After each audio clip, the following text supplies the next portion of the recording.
Pirms 4 mēnešiem Balvu novada muzejs pārcēlās uz jauno māju, rekonstruēto Muižas klēti. Ja līdz šim muzejs atradās bijušajā bērndārza ēkā, kurā bija vien 3 izstāžu zāles, tad šobrīd muzeja darbiniekiem ir iespēja izpausties.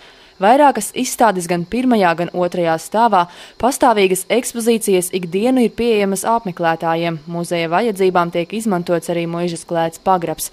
Te spēlētas izrādes un notikuši iedzīvotāju sarunu vakari par dažādiem vēsturiski interesantiem notikumiem.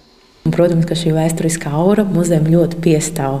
Gan šis senatnīgums, kas nāk no šīm pagraba velvēm un no šīm biezajām mūra sienām, gan arī ēkas sākotnējais pielietojums, jo muzejs zināmā mērā arī ir kā klēts, kur glabājas pats svarīgākais, pats nepieciešamākais.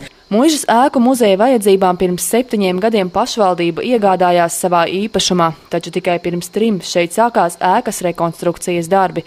Lai gan Muižas klēts atradās uz sabrukšanas robežas, to veiksmīgi izdevās atjaunot.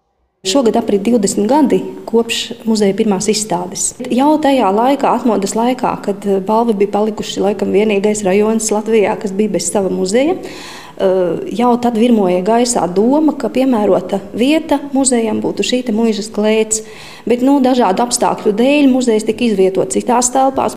Šobrīd Balva novada iedzīvotāju interese par muzeju ir palielinājusies. 2 mēnešu laikā no muzeja pārvākšanās brīža apmeklētāju skaits ir 3000. Tas mazpilsētai ir labs rādītājs.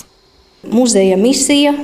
Tāda muzeja misija, kas nav varbūt pašā turisma centrā un ļoti lielā, biezi apdzīvotā vietā, ir vietējo cilvēku tāda patriotiskā audzināšana, jo mums ir jāzina savas saknes, mums jāzina, no kurienes mēs nākam. Muižas ēkas atjaunošanā ieguldīti 500 000 latu, taču ar to darbi nebeigsies. Muzeja darbiniekiem padomā dažādi projekti, kuru ietveros būtu iespēja padarīt muzeju daudzveidīgāku.